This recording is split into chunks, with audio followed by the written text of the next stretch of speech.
Hello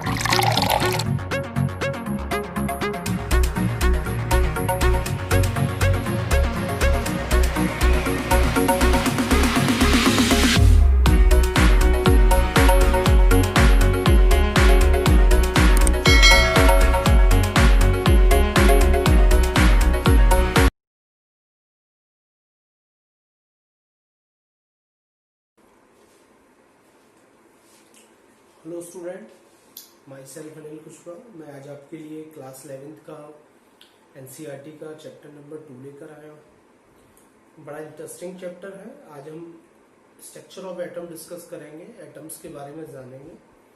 पर मैं आपको एक बात बता दूं कि आपने ये सारी चीज़ें पहले भी पढ़ी हुई, लेकिन वहाँ पढ़ने की अपनी एक लिमिट थी। यहाँ पे अब आप उन चीज़ों को थोड़ा सा अच्छे से स्टडी करेंगे, उनके बारे में अच्छे से जानेंगे। एटम्स के बारे में, एटम्स के पार्टिकल्स के बारे में, एटम्स की नेचर्स के बारे में, है ना, बहुत सारी चीजें हम लोग स्टडी करेंगे। 1 बाय 1 सारी चीजें स्टडी करेंगे। तब मान के चलिएगा कि जितना भी एटम्स के बारे में बता सकते हैं पूरा बताने का कोशिश करेंगे। स्ट्रक्चर ऑफ एटम्स में यही किया जाता है कि जितनी ज्यादा से ज्यादा मैक्सिमम आपको जानकारी दी जा सकती है उसके लिए काम करें। 9th स्टैंडर्ड में आपने इसके बारे में पढ़ा था, एटम्स क्या होते हैं, एलिमेंट्स है ना, ये सब सारी चीजें आपने पढ़ी थी। अब हम उस चीज को थोड़ा सा डिटेल में पढ़ेंगे और बड़ा इंपॉर्टेंट टॉपिक है, बड़ा इंटरेस्टिंग टॉपिक है, समझिएगा। अच्छा लगे तो जरूर और भी स्टूडेंट्स को बताइएगा। मैं पूरी कोशिश करूंगा कि आप लोगों को समझ में आए, आप लोग के टॉपिक समझ में आए। आज हम कुछ पहले छोटे छोटे टॉपिक से स्टार्ट करेंगे, फिर थोड़े बड़े टॉपिक्स में जाएंगे, है ना। हम इस चैप्टर में बहुत कुछ पढ़ने वाले हैं, बहुत सारे टॉपिक्स पढ़ने वाले हैं। एटम्स, पार्टिकल्स के बारे में पढ़ेंगे, मास नंबर, आइसोटोप्स, आइसो बार, आइसो इलेक्ट्रॉनिक, आइसोटोन्स, आइसोडाइफर्स, है ना, आइसो स्टार्स, ठीक है। मॉडल्स पढ़ेंगे एटम्स के हम लोग, Thompson model, Rutherford model, Bohr model, Sommerfeld का मॉडल्स, है ना, ठीक है ना। मॉडल्स पढ़ेंगे हम लोग, मॉडल्स भी फेल हो गए हमारे, है ना। फिर हम ड्यूल नेचर ऑफ पार्टिकल की थ्योरी पढ़ेंगे, हाइजन का अनसर्टेनिटी प्रिंसिपल्स भी पढ़ेंगे यहाँ पे, है ना। वेव फंक्शन थ्योरी पढ़ेंगे, श्रोडिंगर वेव इक्वेशन जिसे कहते हैं, उसके बारे में भी पढ़ेंगे। क्वांटम्स नंबर भी पढ़ेंगे यहाँ पे हम लोग, ठीक है। और भी बहुत सारे टॉपिक्स हैं, वो सारे बारी बारी से पढ़ेंगे, सीक्वेंस से पढ़ेंगे, है ना। पर मैंने आपसे क्या कहा था कि टॉपिक बड़ा इंटरेस्टिंग है, समझने की कोशिश करिए। यहाँ से आपकी केमिस्ट्री स्टार्ट होती है। इससे पहले जो चैप्टर पढ़ाया जाता है एनसीईआरटी में वो इतना इम्पोर्टेंट नहीं है, वहाँ इतनी केमिस्ट्री नहीं है, वहाँ तो सारी केमिस्ट्री को मिक्स करके कुछ बनाया गया है। लेकिन अब आपकी असली केमिस्ट्री स्टार्ट होती है, जहाँ से आपको इंटरेस्टिंग लेना चाहिए, ठीक है। चलिए शुरू करते हैं, समझते हैं आज क्या क्या पढ़ने वाले हैं, देखते हैं। चलिए, आप लोगों ने पढ़ रखा है, जितना पढ़ रखा है उतनी बात कर रहा है कि एक न्यूक्लियस होता है, आपने पढ़ रखा है। न्यूक्लियस में प्रोटॉन्स और न्यूट्रॉन्स होते हैं, आउटर मोस्ट शेल में इलेक्ट्रॉन्स होते हैं जो रिवॉल्व करते रहते हैं, घूमते रहते हैं, है ना। आपने इस तरीके से कुछ पढ़ रखा है, ठीक है ना। आउटर मोस्ट शेल में इलेक्ट्रॉन्स होते हैं, ठीक है ना। ये सारी चीजें हम लोग पढ़ेंगे, इन्हीं के बारे में पढ़ेंगे, बहुत कुछ पढ़ेंगे, है ना। अब बात आती है कि एटम को डिफाइन करने के लिए टाइम टू टाइम बहुत सारी थ्योरी है। आपके एटम को डिफाइन करने के लिए टाइम टू टाइम बहुत सारी थ्योरी आई, ओके, लेकिन सारी फेल भी। बात करेंगे कि एटम मॉडल का भी वीडियो बनाएंगे तो उसमें सारे मॉडल्स ले लेंगे, लेकिन आज हम पार्टिकल की बात करें। तो एटम्स के बारे में कहा है कि भाई एटम्स के अंदर 2 तरीके के पार्टिकल्स होते हैं, एक स्टेबल होते हैं और एक होते हैं अनस्टेबल पार्टिकल। सबसे पहले एटम्स की बात कर लेंगे। भाई एटम के पास 2 तरीके के पार्टिकल हैं, एक स्टेबल होते हैं और एक होते हैं अनस्टेबल पार्टिकल। स्टेबल पार्टिकल में हमारे आया करते हैं इलेक्ट्रॉन, हमारे आया करते हैं प्रोटॉन्स, हमारे आया करते हैं न्यूट्रॉन, ये हमारे स्टेबल्स में आते हैं। मेसोन आता है हमारा, है ना, मेसोन, पाई 0, पाई प्लस, पाई माइनस, ये सब हमारे अनस्टेबल पार्टिकल में आते हैं। बहुत लेस स्टेबिलिटी, बहुत लेस प्रोबेबिलिटी होती है इन पार्टिकल्स की, वो न्यूक्लियस के अंदर भी हो सकता है, बाहर भी हो सकता है। स्टेबल पार्टिकल आपके प्रोटॉन और न्यूट्रॉन तो रहते हैं न्यूक्लियस के अंदर, और इलेक्ट्रॉन रहते हैं आउटरमोस्ट शेल में, आप देख सकते हैं। लेकिन ये पार्टिकल अंदर बाहर भी हो सकते हैं, लेकिन इनकी प्रोबेबिलिटी बहुत कम है, बहुत कम प्रोबेबिलिटी है। तो मैंने बस एटम के बारे में दो बात करी कि वहां दो तरीके के पार्टिकल होते हैं, स्टेबल और अनस्टेबल। एनसीईआरटी ने इलेक्ट्रॉन, प्रोटॉन, न्यूट्रॉन की प्रॉपर्टीज आपको बताई हैं। ये सब चीज यहाँ पढ़ाने की आवश्यकता नहीं है, आप खुद से थोड़ी सी पढ़ सकते हैं, खुद से थोड़ी पढ़ सकते हैं। और मैं फिर भी कुछ उनकी जो इंपॉर्टेंट बातें हो सकती है वो मैं आपको बता देता हूँ। पहले आप इसे पॉज करके नोट कर लीजिए तुरंत।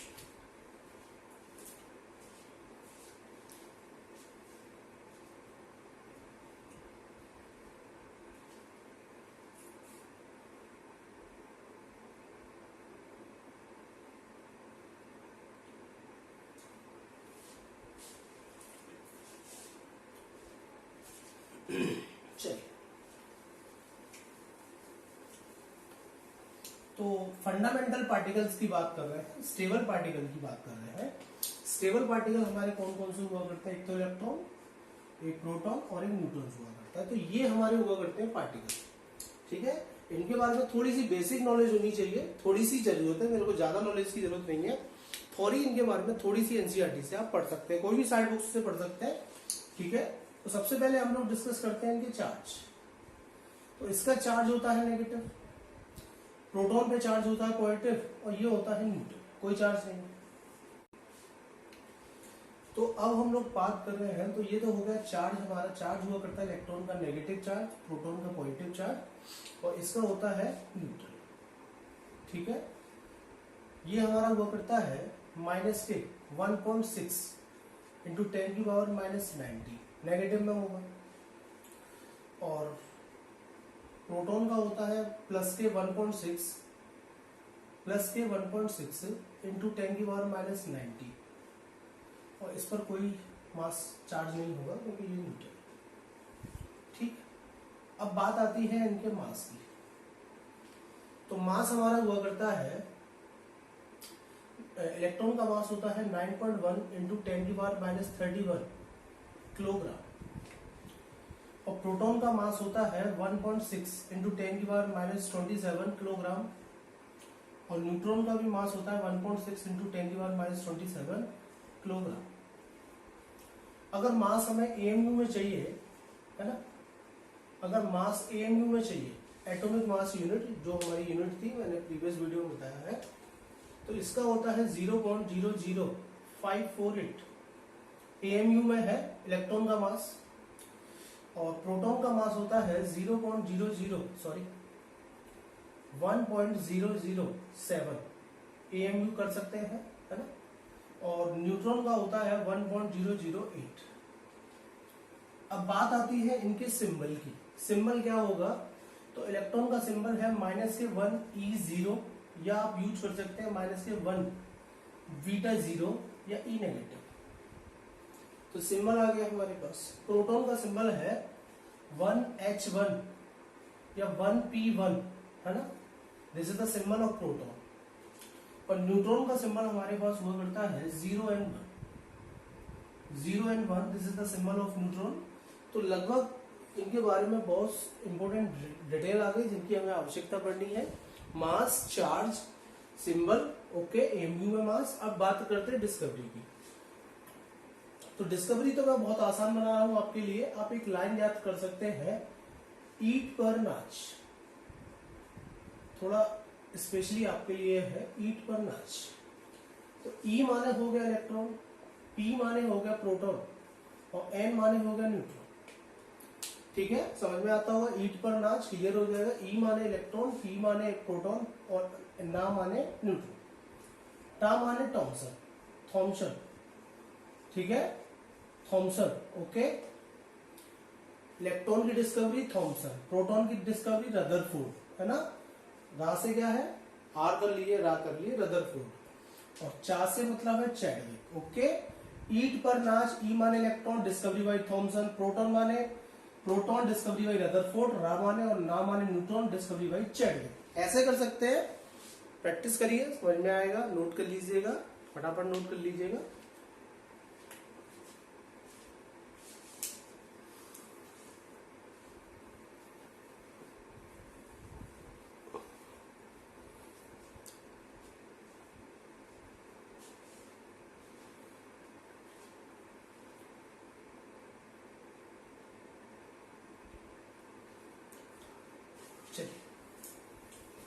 इलेक्ट्रॉन प्रोटॉन फंडामेंटल पार्टिकल्स के बारे में जानकारी हो गई। ये सब एटम्स में होते हैं। इलेक्ट्रॉन प्रोटॉन न्यूट्रॉन न्यूक्लियस के अंदर प्रेजेंट रहते हैं और हमारे इलेक्ट्रॉन्स हमारे आउटरमोस्ट शेल में प्रेजेंट होते हैं। ठीक है, चलिए अब सबसे पहले एक एक करके बात करेंगे, सारी चीजों को डिस्कस करेंगे।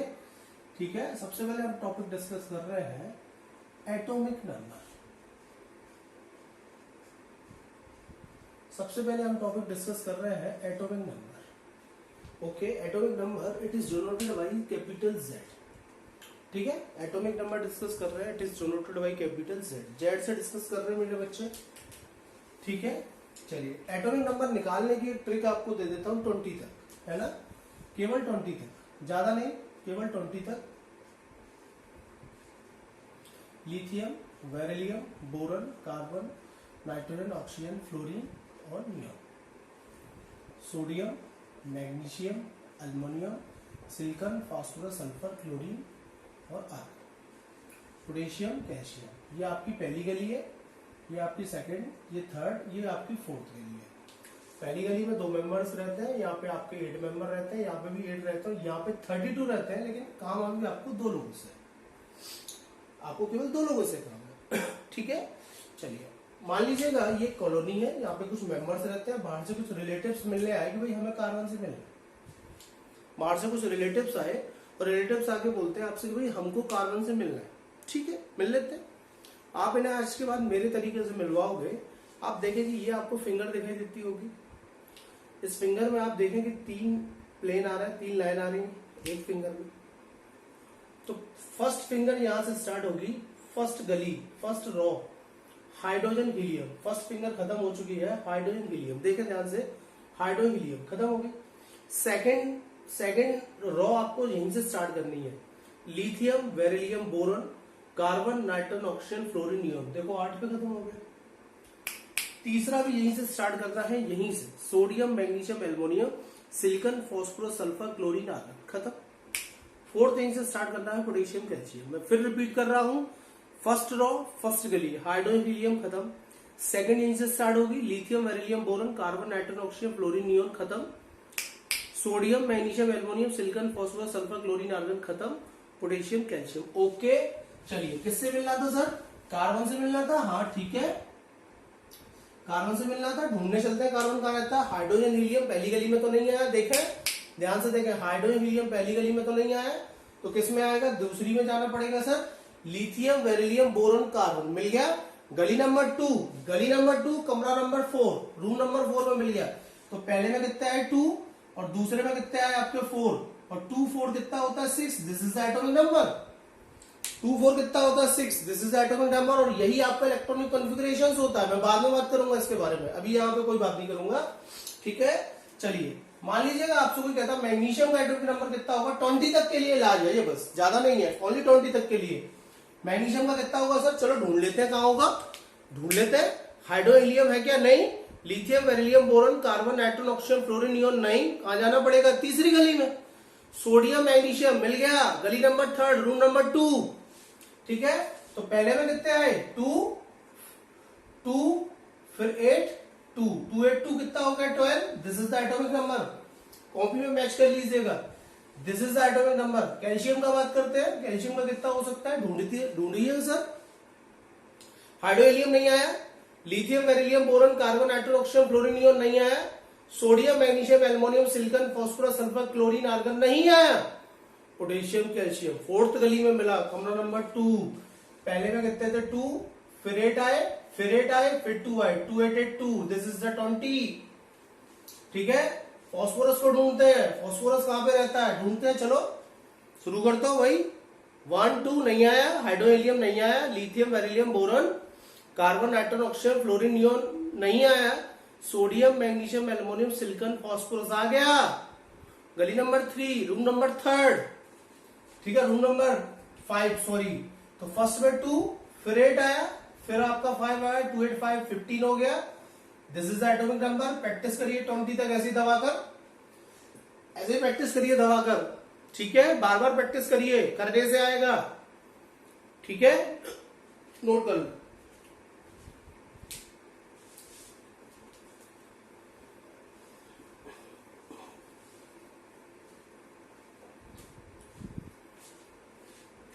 तो एटॉमिक नंबर की बात कर रहे हैं मेरा। What is the atomic number? Number of protons present in the nucleus. Number of protons present in the nucleus, that is atomic number. It is denoted by capital Z। ठीक है, number of protons के numbers हैं जो nucleus में present रहते हैं, वही atomic number को शो करते हैं। ठीक है, मैं डेफिनेशन सारी अटैच करूंगा, सारी डेफिनेशन दूंगा आपको, एक एक लाइन की है, ज्यादा बड़ी डेफिनेशन नहीं है, परेशान मत होइएगा। ठीक है, मैं फिर बोल देता हूँ, number of protons present in the nucleus, that is atomic number. और atomic number it is denoted by capital Z। Pause करके नोट कर लीजिएगा, मैं हटा दे रहा हूं, प्रैक्टिस करिएगा। ओके, मॉलिक्यूलर वेट निकालना मैं आपको फर्स्ट चैप्टर में सिखाया था, वो यहाँ नहीं सिखाऊंगा मैं आपको, एटॉमिक वेट, मॉलिक्यूलर वेट निकालना।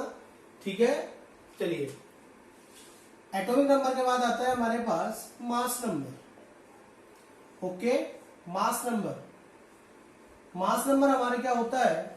Number of proton and neutron present in the nucleus. ठीक है,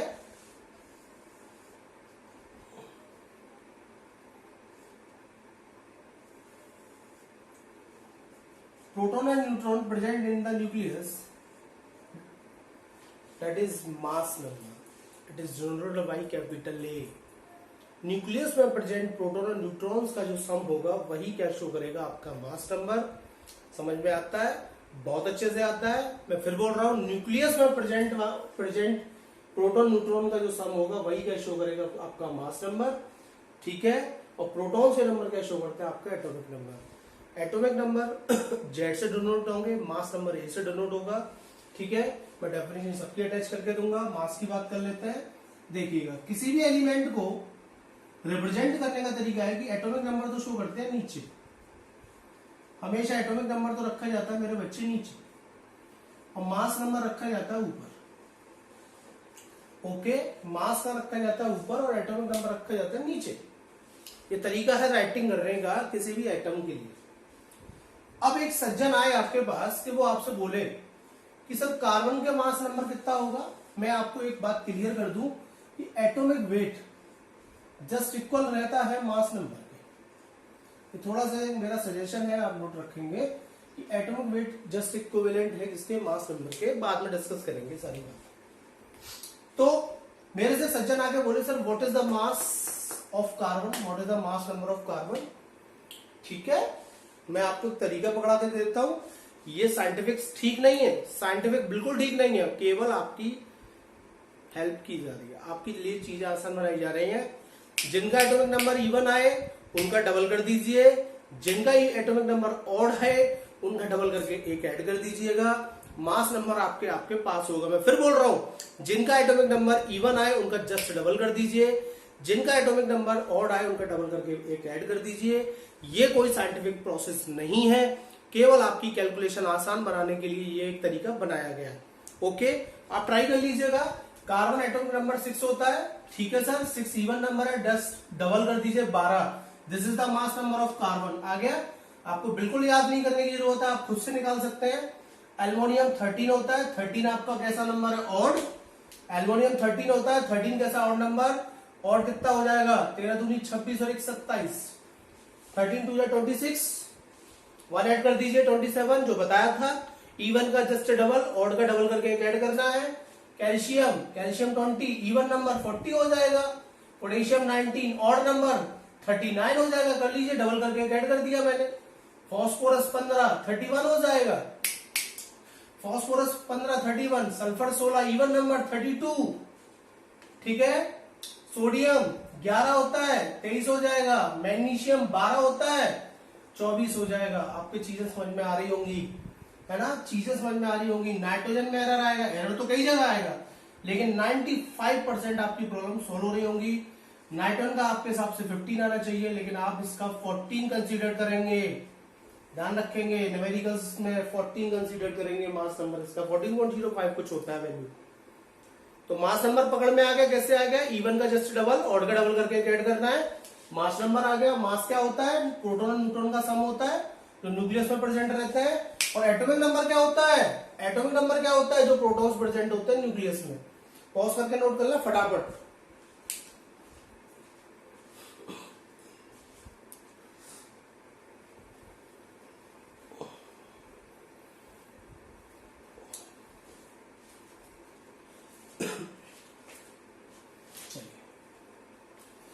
भाई लोगों में बार बार पसीना पोंछने चला जाता हूँ क्योंकि गर्मी बहुत है।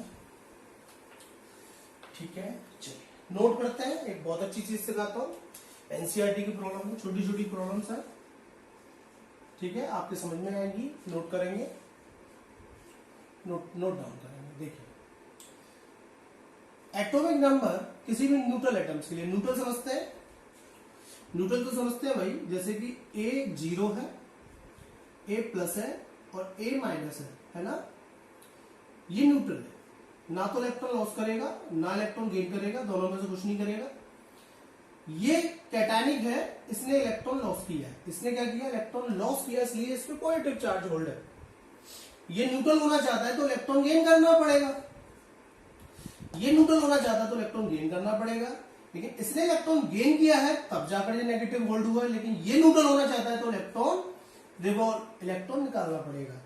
ठीक है, इलेक्ट्रॉन निकालना पड़ेगा। न्यूट्रल को ना तो इलेक्ट्रॉन चाहिए, ना लेना है ना देना है। पॉजिटिव तो दे के बैठा है, इलेक्ट्रॉन लेकर न्यूट्रल होगा। नेगेटिव किसी को इलेक्ट्रॉन देकर न्यूट्रल होगा। ये फर्क है, ध्यान रखेंगे, अभी सीखेंगे, है ना, अभी सीखेंगे, समझेंगे इन सब चीजों के बारे में।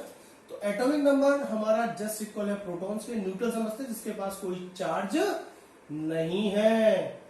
ठीक है, इलेक्ट्रॉन्स के। अभी अभी डिस्कस हुआ, एटॉमिक वेट हमारा जस्ट इक्वल किसके है, मास नंबर के।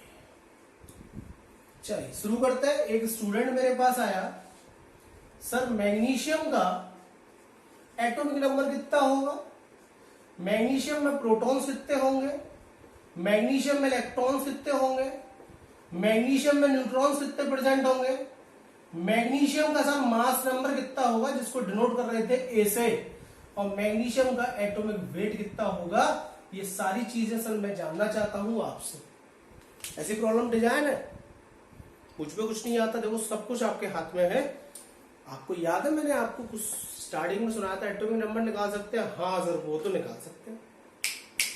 हाइड्रोहीलियम नहीं आया, lithium, beryllium, boron, carbon, nitrogen, oxygen, fluorine, neon नहीं आया, सोडियम, मैग्नीशियम आ गया। 282 कितना होता है, 12। और मैग्नीशियम पर कोई चार्ज नहीं है तो प्रोटॉन भी कितने होंगे, 12। कोई चार्ज नहीं है तो इलेक्ट्रॉन भी कितने होंगे, 12। ओके, मास जस्ट डबल 24, ये इसके इक्विवेलेंट है 24। न्यूट्रॉन चाहिए, ठीक है, वापस आ जाइए मास नंबर में। मास हुआ करता है sum of the proton plus neutron. आपका जो मास हुआ करता है, मास नंबर क्या होता है, sum of the proton with neutron. Neutron चाहिए तो क्या करना पड़ेगा, A माइनस पी करना पड़ेगा। न्यूट्रॉन चाहिए तो कितना करना पड़ेगा, सम कर A माइनस पी करना पड़ेगा। तो कर लीजिएगा भैया, A जेरा P जेरा कितना आ जाएगा, 12 ही आएगा। कर लीजिएगा अपने हाथों से, अलग से कर लीजिएगा। P plus N is to A minus P. A 24 ले आया है, P हमारे पास 12 है, तो 12 ही तो आएगा। मैंने कौन सा गुना कर दिया, ठीक है, समझ में आता है। फिर शुरू करते हैं। ऑक्सीजन के बारे में सारी डिटेल निकालनी है। Atomic number, proton, electron, neutron और मास नंबर। एटॉमिक नंबर होता है 8, तो प्रोटॉन भी कितने होंगे, 8, क्योंकि चार्ज नहीं है। इलेक्ट्रॉन भी कितने होंगे, 8, ठीक है। मास होगा 16, जस्ट डबल कर दीजिए क्योंकि इवन नंबर है। और न्यूटन कितने होंगे, 8 ही होंगे। ओके, न्यूटन कितने होंगे, न्यूटन भी 8 होंगे। चलिए कार्बन के बारे में बात करते हैं। कार्बन का एटॉमिक नंबर कितना होगा, कार्बन पे प्रोटॉन्स कितने होंगे, कार्बन पे इलेक्ट्रॉन्स कितने होंगे, न्यूट्रॉन कितने होंगे, और कार्बन का मास नंबर कितना होगा। कार्बन का एटॉमिक नंबर पकड़ लीजिए, कितना होता है, 6। तो प्रोटॉन भी कितने होंगे, 6, क्योंकि कोई चार्ज नहीं है।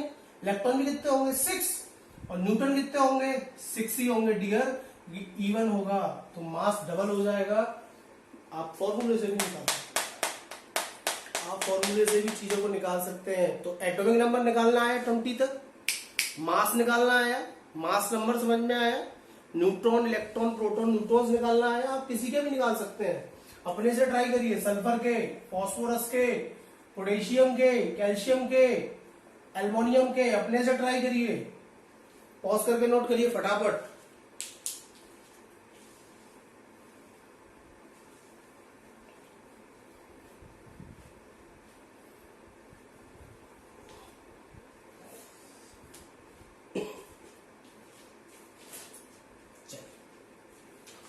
एटॉमिक नंबर हो गया, मास नंबर हो गया, सारी चीजें समझ में आती हैं, थोड़ा सा आइडिया हो गया होगा। चलिए मैं एक और कर देता हूं, एल्युमिनियम 13, एटॉमिक नंबर 13 होता है, तो प्रोटॉन भी कितने होंगे 13, इलेक्ट्रॉन भी कितने होंगे 30, मास कितना होगा 27, सम फॉर्मूला लगा लीजिए, न्यूटन कितने होंगे 14। चलिए अब चीजें थोड़ी सी अच्छी करते हैं, थोड़ा सा और समझते हैं। यहां से चीजों को समझना बड़ा इंपॉर्टेंट है, यहां से चीजों की समझने के लिए बड़ी आवश्यकता है। ठीक है, क्या आवश्यकता है सर? चलिए मेरे पास आया Na, मेरे पास आया Na प्लस, मेरे पास आया Na, एक आया मेरे पास Na प्लस, एक आया Cl और एक आया Cl माइनस। ठीक है सर, एटॉमिक नंबर बता दो, प्रोटॉन्स बता दो, इलेक्ट्रॉन्स बता दो। ध्यान से देखें, यहां पे थोड़ा सा काम कर रहे हैं अलग। सर एटॉमिक नंबर बता दो, प्रोटॉन बता दो, इलेक्ट्रॉन बता दो। ठीक है, चलो एटॉमिक नंबर 11 होता है, तो प्रोटॉन भी 11, इलेक्ट्रॉन भी 11। एटॉमिक नंबर 11, प्रोटॉन भी 11, लेकिन इलेक्ट्रॉन मैंने लिख दिए 10। क्यों लिख दिए? आपको पता है जब आप इसका स्ट्रक्चर ऑफ एटम बनाएंगे, कॉन्फ़िगरेशन आपने जो किया है सोडियम का 11 का, पहली गली में 2 थे, फिर 8 था, फिर 1 था, तो टोटल 3 गली बनेंगी, 3 शेल बनेंगे। पहले शेल में 2 होंगे, फिर 8 होगा, 1 होगा। आपका इलेक्ट्रॉन जा चुका है, प्लस चार्ज कब कैरी किया है कि उसने इलेक्ट्रॉन लॉस किया होगा, और इलेक्ट्रॉन लॉस कहां से हुआ होगा? आपके आउटर मोस्ट शेल से। समझ में आता है? आउटर मोस्ट शेल से सेल कम हो चुकी है, अब इसकी साइज कम हो चुकी है Na प्लस की, देख सकते हैं पहले साइज क्या आती है, अब साइज कम हो जाएगी। ठीक है, साइज कम हो गई, इलेक्ट्रॉन कम हो गए, क्योंकि इलेक्ट्रॉन निकल गए। जितना चार्ज पॉजिटिव कैरी करेगा उतने ही इलेक्ट्रॉन्स आउटर मोस्ट शेल से चले जाएंगे। प्रोटॉन पर कोई डिस्टरबेंस नहीं होगा, न्यूक्लियस पर कोई डिस्टरबेंस नहीं होगा, तो न्यूक्लियस डिस्ट्रॉय हो जाएगा। तो न्यूक्लियस से तो कोई लेना देना नहीं है, सारा खेल इलेक्ट्रॉन का है, पूरी केमिस्ट्री इलेक्ट्रॉन पे चल रही है। ठीक है, तो अगर प्लस चार्ज कैरी करेगा मेटल, तो इलेक्ट्रॉन कहां से जाएंगे? आउटर मोस्ट शेल से। तो भैया हमने Na प्लस लिखा, तो हमने लिख दिया 10 होंगे। मैंने क्या गुना कर दिया? देख लीजिए। क्लोरीन होता है आपका 287, ध्यान से देखें, क्लोरीन होता है आपका 287, कोई चार्ज नहीं है, 17 17 17, लेकिन यहां 17, यहां 17, लेकिन यहां लिख दिया 18, क्योंकि माइनस चार्ज कैरी कर रहा है, मतलब उसने इलेक्ट्रॉन गेन किया है। क्या किया है? गेन किया है, भीख मांग ली है कहीं से। नेगेटिव चार्ज ये बताता है कि इलेक्ट्रॉन्स की भीख मांग के बैठा है।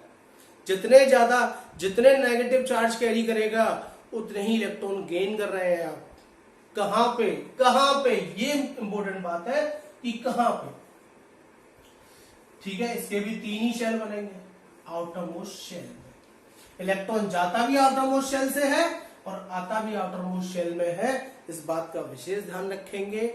इसमें बस यही बताना चाहता था कि न्यूट्रल ना तो इलेक्ट्रॉन देगा ना ही इलेक्ट्रॉन लेगा, लेकिन पॉजिटिव चार्ज है तो उतने ही इलेक्ट्रॉन लॉस होंगे आउटर मोस्ट शेल से, लेकिन नेगेटिव चार्ज होल्ड है तो उतने ही इलेक्ट्रॉन गेन करेगा। कहां से?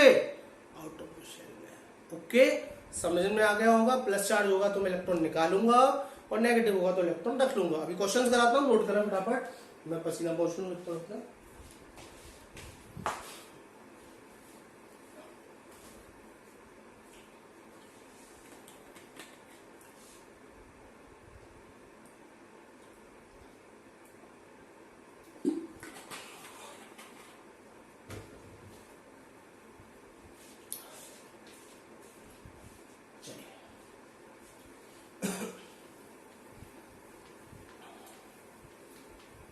चलिए साहब समझिए, एक साव आए हमारे पास, आयोडीन पकड़ लाए, आयोडीन पकड़ लाए 53, आयोडीन 127। नीचे वाली वैल्यू एटॉमिक नंबर शो करती है, ऊपर वाली मास शो करती है। मैं आपको बता चुका हूं पहले ही क्लियर कर चुका हूं, याद करिए। मैंने लिखा था ना कुछ ऐसे, मैंने कुछ ऐसे लिखा था कि नीचे वाली वैल्यू एटॉमिक नंबर, ऊपर वाली वैल्यू मास नंबर। तो 53 आयोडीन 127 मेरे पास है। मेरे से कहा जा रहा है कि भाई इसका एटॉमिक नंबर कितना होगा, इसके प्रोटॉन्स कितने होंगे, इसके इलेक्ट्रॉन्स कितने होंगे, इसके न्यूट्रॉन कितने होंगे, इसका मास कितना होगा। सब कुछ तो सामने रखा है सर, एटॉमिक नंबर कितना है 53, कोई चार्ज नहीं है तो 53। प्रोटॉन भी कितने 53, इलेक्ट्रॉन भी कितने 53, लेकिन मास कितना 127, मास कितना 127। और न्यूट्रॉन चाहिए तो आपको स्मार्ट बनाया है मैंने, P plus N, N equals to A minus P कर लीजिए। ए 127 माइनस पी कितना है 53, पी कितना है 53। ओके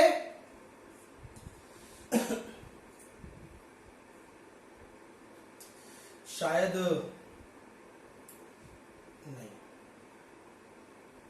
74 आएंगे। ओके 74, ठीक है 74 न्यूट्रॉन आ जाएंगे। आप खुद से ट्राई कर सकते हैं। एक क्वेश्चन और करते हैं, बिल्कुल ऐसा ही मेरे पास लिखा हुआ था कहीं पे O6O, sorry I am very sorry, 6C14 हमें इसके डिफाइन करने थे एटॉमिक नंबर, प्रोटॉन के नंबर, इलेक्ट्रॉन के नंबर, न्यूट्रॉन के नंबर और मास नंबर। एटॉमिक नंबर तो रखा है 6 है, चार्ज नहीं है तो प्रोटॉन भी 6, इलेक्ट्रॉन भी 6, न्यूट्रॉन 8 आएंगे, ठीक है। एटॉम और मास सामने रखा है, ऊपर कितना है 40, सब कुछ सामने है। इस टाइप के क्वेश्चन एनसीईआरटी ने डिजाइन किए हैं, एक दो क्वेश्चन 1 मार्क्स के ट्राई कर सकते हैं। तो मास नंबर क्लियर हो गए, इलेक्ट्रॉन प्रोटॉन न्यूट्रॉन ये सब निकालना क्लियर हो गया। अब कुछ अच्छी चीजें पढ़ते हैं, कुछ अच्छी चीजें समझते हैं इससे रिलेटेड, फटाफट नोट कर लेना। चलिए फटाफट नोट कर लीजिएगा भाई।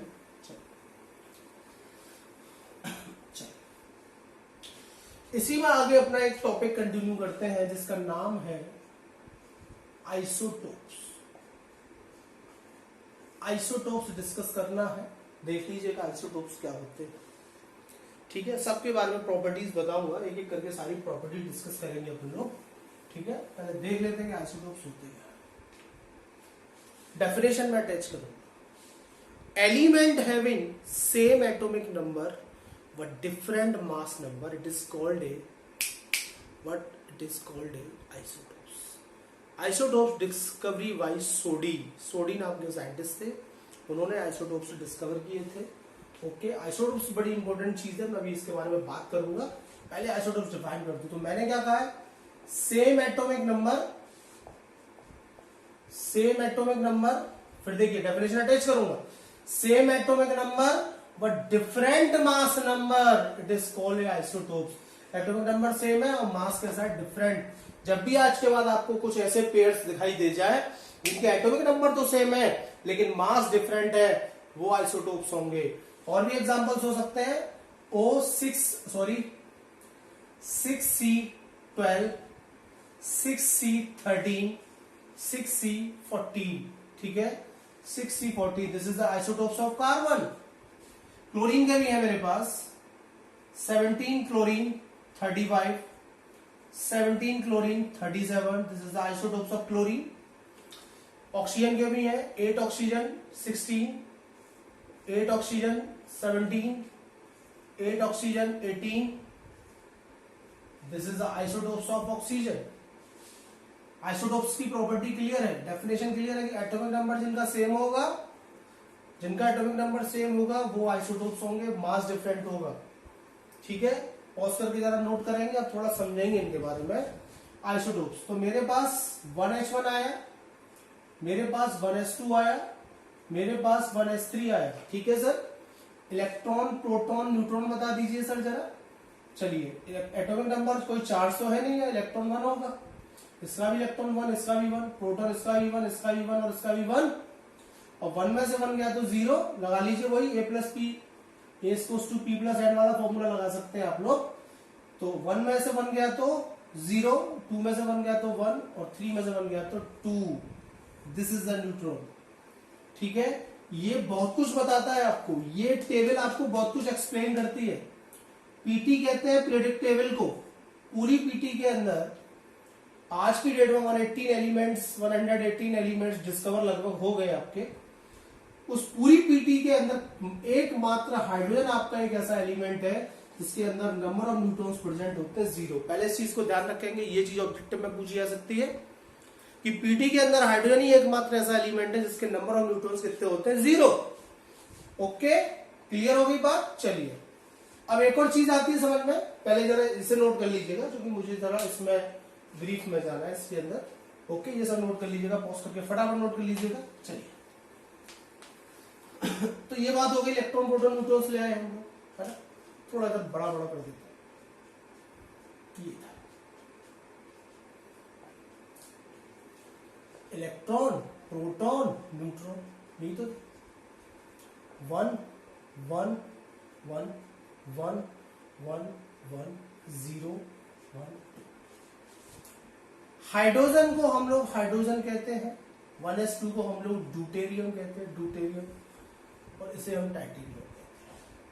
हम इनके सिंबल ऐसे भी लिख सकते थे 1h1 1d2 और 1t3। एक नई चीज और आ गई कि ये नॉन रेडियो एक्टिव है। ये कैसे भैया, ये नॉन रेडियो एक्टिव है और ये रेडियो एक्टिव है। सर ये क्या पकड़ के ले आए आप, रेडियो एक्टिव और नॉन रेडियो एक्टिव, ये क्या बवाल है। ऐसे कार्बन में है, कार्बन का C12 C13 तो नॉन रेडियो एक्टिव है, लेकिन C14 आपका रेडियो एक्टिव है। ओके, रेडियो एक्टिव है। सर ये आपने रेडियो एक्टिव क्यों कह रहे हो, ये क्या बवाल है। आइसोटोप्स के अंदर रेडियो एक्टिव कहां से आ गए।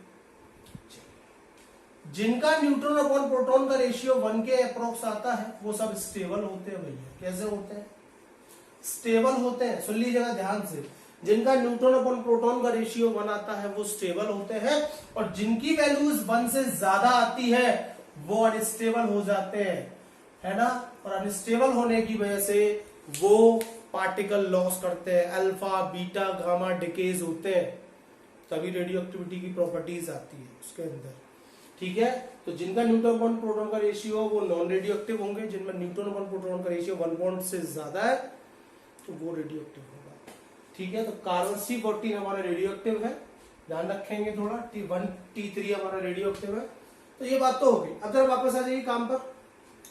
इनकी सबसे बड़ी इंपॉर्टेंट बात क्या है कि भाई ये जो आपके आइसोटोप्स है ना, आइसोटोप्स पीटी के अंदर ना सेम प्लेस पे मिलेंगे आपको, एक ही पीरियड में मिलेंगे, अलग अलग नहीं मिलेंगे। टोटल 7 होते हैं ना, एक ही पीरियड में मिलेंगे। अगर हाइड्रोजन है तो वो फर्स्ट में ही मिलेगा। ठीक है, फर्स्ट में ही मिलेगा, फर्स्ट ग्रुप ही होगा उसका, ना ग्रुप बदलेगा ना प्लेस बदलेगा, पीरियड बदलेगा। समझ में आता है, एक ही जगह होगा। ठीक है, चलिए दूसरी बात, रेडियो एक्टिव जो होते हैं आइसोटोप जो आपके होते हैं भैया, उनके ऑलवेज इलेक्ट्रॉन कैसे होंगे, सेम। देख लीजिएगा आप, सेम आ रहे हैं। प्रोटॉन्स कैसे होंगे उनके, ऑलवेज सेम आ रहे हैं, देख लीजिएगा। लेकिन न्यूट्रॉन चिल्ला के कहिए वो हमेशा कैसे होंगे, डिफरेंस। ठीक है, आइसोटोप्स के बारे में बहुत बातें आ गई हमारे पास निकलकर। पीटी के अंदर, पीटी मतलब पीरियडिक टेबल के अंदर उनकी प्लेस सेम होगी, पीरियड सेम होगा, ग्रुप सेम होगा, इलेक्ट्रॉन सेम होते हैं उनके, प्रोटॉन सेम होते हैं, देख लीजिएगा आप लोग। लेकिन न्यूट्रॉन उनके कैसे होते हैं, डिफरेंस होते हैं। न्यूट्रॉन कैसे होते हैं, डिफरेंस होते हैं। आइसोटोप्स आज की डेट में बड़ी इंपॉर्टेंट हमारे लिए चीज है। आज हम उसका काफी जगह यूज कर रहे हैं। आपको मैं बता दूं, हमारा अर्थ की जो एज है वो 4.5 ईयर है, 4.5 करोड़ ईयर लगभग ये कैलकुलेट की गई थी। वो भी किससे, आइसोटोप से। यूरेनियम और लेड एक मेथड होता है, यूरेनियम लेड के स्टोन लेकर स्टडी किया गया, तब जाकर ये आपकी एज निकल पाई। कार्बन डेटिंग आपने सुना होगा, कार्बन डेटिंग जो होती है पुरानी चीजों की ईयर या कैलकुलेट की जाती है, कितना पुराना होगा कैसे होगा, उसके लिए C14 आइसोटोप्स यूज किया जाता है। ठीक है, C14 का आइसोटोप्स यूज किया जाता है। एक और बहुत इंपॉर्टेंट बात बता दूं, 27 कोबाल्ट 60 और फॉस्फोरस 32, इनको कैंसर हो जाता है, रेडियोथेरेपी कराते हैं वो लोग, आपने देखा वो रेडिएशन कराने जाते हैं, उनको C27 कोबाल्ट 60 के आइसोटोप्स का रेडिएशन दिया जाता है। ठीक है, कैंसर रोकने के काम में आता है। जिनको बोन कैंसर हो जाता है उनको P32 फॉस्फोरस 32 का रेडिएशन दिया जाता है उनके बोन पर, कैंसर को रोकने के लिए। समझ में आता है। तो मेडिसिन में भी इसकी बहुत जरूरत है, है ना, रिएक्शंस की मैकेनिज्म स्टडी करने के लिए भी हम आइसोटोप्स को यूज कर रहे हैं, एग्रीकल्चर्स में हम लोग यूज कर रहे हैं आइसोटोप्स को, ठीक है। और हमने बता दिया भाई carbon dating, this is very important, यहाँ से क्वेश्चन बन सकता है। रेडियो आइसोटोप्स किस लिए यूज किया था, कार्बन डेटिंग के लिए C14 यूज किया जाता है, ठीक है। अर्थ की भी एज आपकी इसी से निकाली गई है, आइसोटोप्सों से, ठीक है। पॉज करके नोट कर लीजिए, फिर आगे चलते हैं।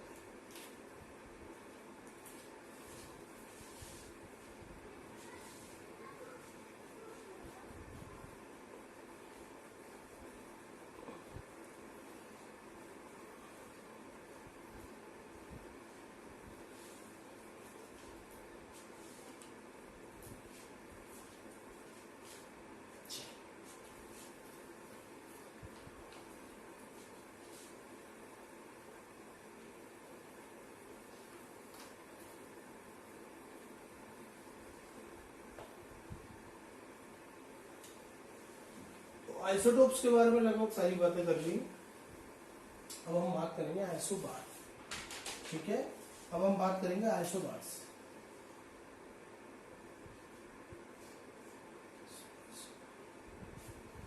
आइसोबार की अगर मैं बात करूं तो ठीक उल्टा कर लीजिए, ठीक उल्टा कर लीजिए। Same atomic number different mass number आपने आइसोटोप्स कहा था, अब उसी बात को उल्टा कर लीजिए, डेफिनेशन में अटैच करके दूंगा। Same mass number but different atomic number, it is called, that is isobar. Isobar हमारे क्या होते हैं, ठीक है, आइसोबार, ओके। चलिए 18 आर्गन 40, 90 पोटेशियम 40, 20 कैल्शियम 40, जिनके मास सेम होंगे, एटॉमिक नंबर डिफरेंट होंगे, वही क्या होंगे, आपके आइसोबार होंगे। मैं आपको फिर बता दूं, आप आज के बाद ऐसा कभी भी कोई पेयर्स देखें जिनके मास तो सेम है लेकिन लेकिन उनके क्या, ठीक है, एटॉमिक नंबर डिफरेंट है, वो होंगे आइसोबार, ठीक है, ओके। ठीक है, चलिए इलेक्ट्रॉन, प्रोटॉन, न्यूट्रॉन के बारे में डिस्कस कर लेते हैं इनके, ठीक है। कोई चार्ज नहीं है, 18 होगा, ये 19 होगा, ये 20 होगा, कोई चार्ज नहीं है इसके पास, ये भी 18, ये 19 ही होगा, ये 20 होगा, 14 में से 18 गया तो कितना आ जाएगा, 22 आ जाएगा, ये 22 1 आ जाएगा और ये 20 आ जाएगा। तो आपको याद होगा अभी इससे पहले, ठीक इससे पहले आइसोटोप्स की बात करी थी, आइसोटोप्स में इलेक्ट्रॉन, प्रोटॉन और न्यूट्रॉन सब निकाले थे, तो ये आपके सेम थे, ये आपके सेम थे, लेकिन न्यूट्रॉन आपके कैसे थे, डिफरेंट। आइसोटोप्स का मेजर प्रॉपर्टी क्या थी कि भाई ये थे आपके डिफरेंस, आइसोटोप्स के प्लेस सेम थे लेकिन आइसोबार के प्लेस सेम नहीं होंगे, पीटी में सबके प्लेस अलग अलग होंगे, आर्गन का प्लेस अलग होगा, पोटेशियम का प्लेस अलग होगा, कैल्शियम का प्लेस अलग होगा, सब अलग अलग प्लेस में मिल जाएंगे, ग्रुप इनके सबके अलग अलग होंगे भाई, ठीक है। लेकिन आइसोबार में तो भैया इलेक्ट्रॉन भी डिफरेंस होंगे, प्रोटॉन भी डिफरेंस होंगे और न्यूट्रॉन भी डिफरेंस होंगे। तो आइसोटोप्स और आइसोबार में सबसे मेजर डिफरेंस यही है, इलेक्ट्रॉन प्रोटॉन सेम रहते हैं आइसोटोप्स में, न्यूट्रॉन्स डिफरेंस रहते हैं, लेकिन आइसोबार में सब कुछ डिफरेंस होता है। आप आंखों से देख सकते हैं, नोट कर लीजिएगा।